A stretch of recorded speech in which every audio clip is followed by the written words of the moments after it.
January 27, January 8. January. Birthday ni Kiwi. Na Elvis Kaya. Oh, yan. Pinag-aaralan daw niya muna. Pinag-aaralan na lang po. Para di tayo mapaya kay Boss Joey. Finalist natin, kinanta nila yung Ibulaga theme song as yung The Voice nila. So ikaw naman sasayawin mo. Yung sa iyo gano'n lang, konting gano'n lang.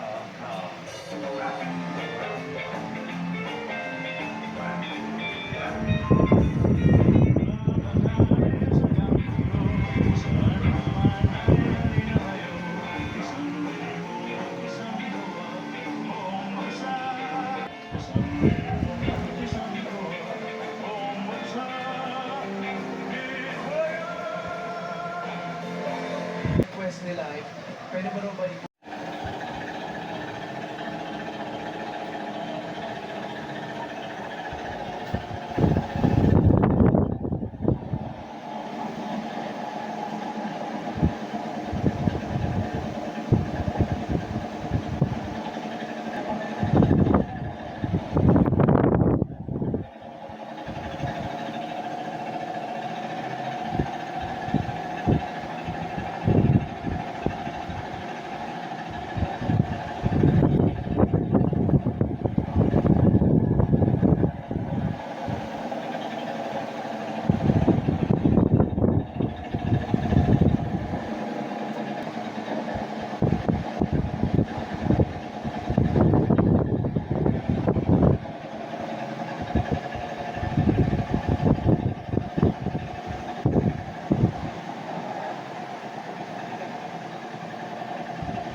Check natin. So, nasa 89 watts. So, may nag-comment na pamit na hindi natin parang 200 watts na talagang maximum na wattage na nakuha natin sa battery. So, may pinigil. So, hindi kasi guys, yung battery kasi nito ay nasa 32 volt. So, hindi natin makukuha yun kasi nga, mas mataas yung battery pa. Kaya subukan din natin yung isang. Kanina, nasubukan ko sa ano kung gano'n na yun. Umabot pa ng 100 watts. Okay, then sa isa, natin.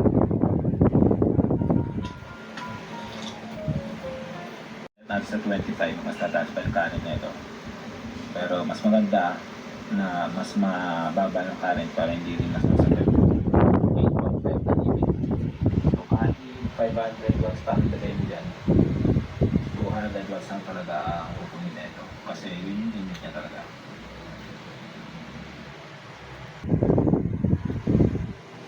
Let's try. May idadagdag kang mga ilang minuto, mga 10 to 20 minutes siguro. Pero kung gusto mo lang na mapuno talaga, 99% hindi na lang yung madadagdag kapag ginamit mo ng 100%. Pero para sa akin, para hindi nagugulo yung battery natin, palagay lang natin sa starter. Mabilis naman na rin yung 2 oras eh. So balik tayo after 2 hours. Ayan, after 2 hours, puno na agad, 100%. Yung computer natin ay isasaksak natin sa power station, tapos ito yung isasaksak natin sa meaningful entertainment business, right? And I know that music is at the heart of that because music is something that lasts forever. Abangan ang mga original single ng MQ artist this October sa lahat ng kapatid network platforms. Nagbabalita mula sa Frontline, MJ Carpori, News 5. Susunod, Congressman Kiko Barzaga nag-aambisyon daw na maging House Speaker. Video ng nagiinuang grupo, viral, pati kasi aso, tinagayan. At pumanaw ng boxing champion Ricky the Hitman Hatton, inalala ng kanyang mga kapwa boksingero at fans. Points and muscles. Make the difference in just 4 weeks. Daming pagsubok, kailangan lang naman, Na? kasama sa buhay. May powers ka. Para makalaban din tayo ng patas. Na peke luxury product sa Bulacan. Dinireport ng mismong lehitimong brand ang dalawang tindahan matapos makita ang tinda nila online. Nasa frontline ng balitang yan, si Clay Manuel. Mapapawaw ka sa shop na ito sa Malolos, Bulacan. Hindi mo kang high-end ang labas, pero sa loob, Santa Magpapalap si products. Kaya nga lang, Nung nakabili tayo at pinaka-examine natin sa BI, aabot sa halos 35 million pesos ang halaga ng mga nakubiskang items sa dalawang tindahan.